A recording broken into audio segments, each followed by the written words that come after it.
Hi folks, my name is Pat Gage, and I took in this video series here, I'm going to talk about syndicating a commercial real estate deal, i.e. on an apartment building and or a self-storage unit. But basically the rules of thumb that we'll cover here in this video here apply to basically any kind of commercial property. But I'm going to stick with multifamily and self-storage. So let's get started. But first of all, we've got to do that boring disclaimer. Yes, we do, folks. This is not an offer to sell or to solicitation or of an offer to purchase an investment or security. You got to understand that right now. This is educational purposes only. This information relates to a possible real estate opportunities for qualified purchasers who have established an existing substantive relationship with me, Pat Gage, and or my company, the Block G Group LLC. Natural persons qualify as investors by virtue of such pre-existing relationships and by proof of business experience, income, and net worth. Basically, what it says is check with somebody professional before you even decide to do anything. But anyway, I have to say this thing because we got too many lawyers in today's society, right? All right, so let's go. Let's get down to the nuts and bolts of what we're talking about. Let's talk about a definition. Okay, a definition of syndicating. Now, this is from dictionary.com, obviously. Excuse me. The transfer of something for control or management by a group of individuals or organization. And that's what a syndicating is. Basically, it's a fancy word for private money lending. It's the Wall Street syndicating. We're going to syndicate a deal. Basically, what syndication is pooling investors' monies, knowledge, and information together to a common goal, meaning a common goal being buying a residential apartment building, buying a self-storage unit, buying a mobile home park. We're just pooling that information and talent and money basically together to do that. All right, and then the syndication of a loans to investors. I mean, that's really kind of what it is. Okay, now the concept of a syndication. Commercial properties are expensive, and that's why we pool or put together investors' money to buy these properties. And they are commonly purchased by a group or a pool of investors using what we call a syndication. And now the syndication is the premise of a syndication. And in later videos, I'm going to go through the different Reg Ds that we use in this business, but the rules of syndication are governed by the SEC, or the Securities and Exchange Commission. I'm having a tough time this morning. So we are regulated. We have an SEC attorney that takes care of all this and the forms and stuff like that. So you don't really have to know much about that, but just know that if you're doing a syndication with a syndicator, and that's what I'm called, and that's what my company's called, that they know that they bring this up to you. So let's talk about the rules of thumb of a syndication. We like to say is the minimum cash on cash. Now, this is on the due diligence or on the property itself. And again, these are just rules of thumb that we use. You can go up or down or whatever you want for your syndication. This is just what's out there. Minimum cash on cash return is 12% or above. Minimum cap rate should be 7.5% or higher. And again, depending on what coast you're on. And nowadays, the way the cap rates are right now, multifamily, they're around 6, 7, somewhere in that area. You can still get, nines and tens, which are great, but those are value adds. So that's a minimum cap rate or higher, obviously. And then the debt coverage ratio should be 1.60 or higher. And again, what we're doing, folks, is the reason we set these rules of thumb is the fact that now we're bringing in more investors and more people to, let's say, to equate this to the kitchen table. Instead of you and another investor at the table, or just you at the kitchen table, now we've got 4 or 5 other people in there. So that, that cash on cash of, 5-10% was great for you, but now we're adding more people that are now going to take a piece of that pie. So that's why we got to make sure that these numbers are a little higher than. Now, again, this is just rule of thumb. This is somewhere to start from. Now, if your group says, you know what, everything looks good, minimum cap rate's great, we got to get debt coverage ratio of 1.25 or 1.3, and their cash and cash, and the group decides as a whole that the cash on cash return of 10% is great, then you go ahead and do the deal. I mean, we're just giving you some benchmarks here. Okay.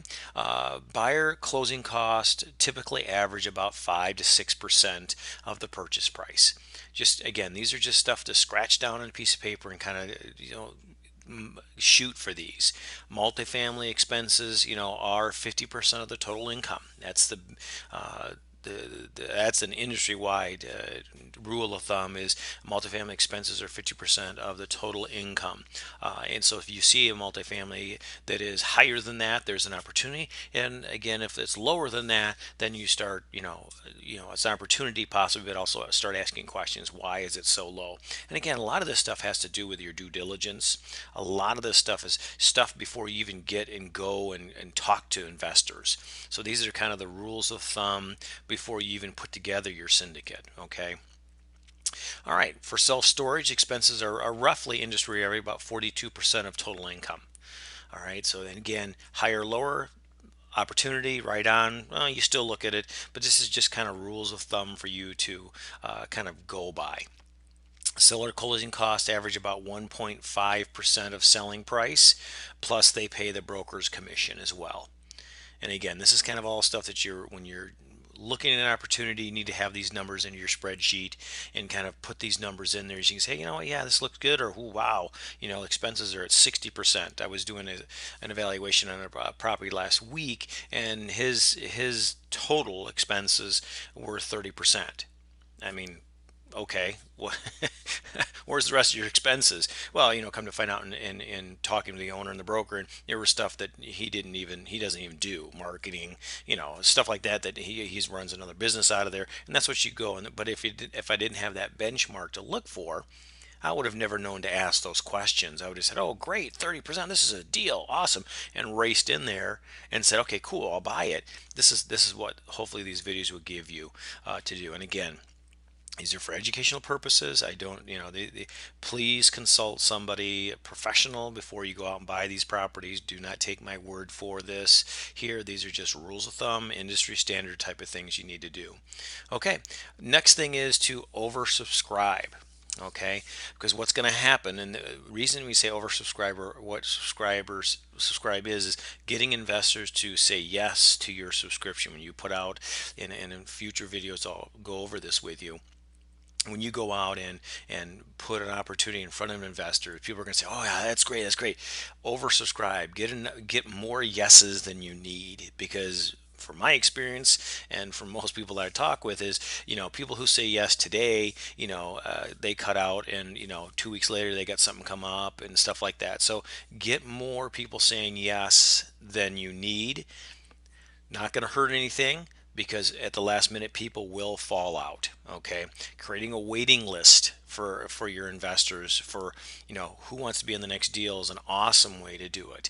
Oversubscribe, and you create a waiting list. Okay, you got get 20 in this one, and okay, you get the 35 people showing up. Great, you put those people on a waiting list, and then now you have your, what we call, the bench. So if one guy falls out, and I can tell you right now from experience that happens.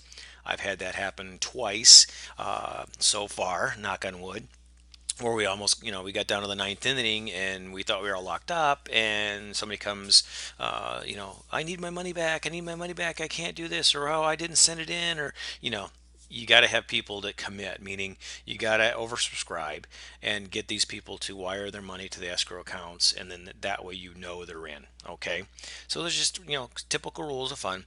So now, in the next video, we're going to stay tuned, and we're going to go cover another interesting topic in syndication step by step. So stay tuned for that.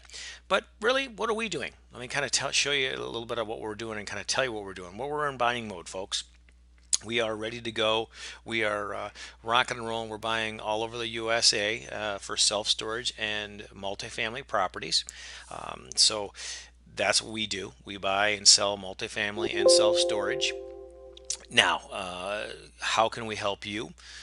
Well, how can we help you? Are you a buyer of multifamily or self-storage facilities? Are you thinking about getting into it? Have you looked into it?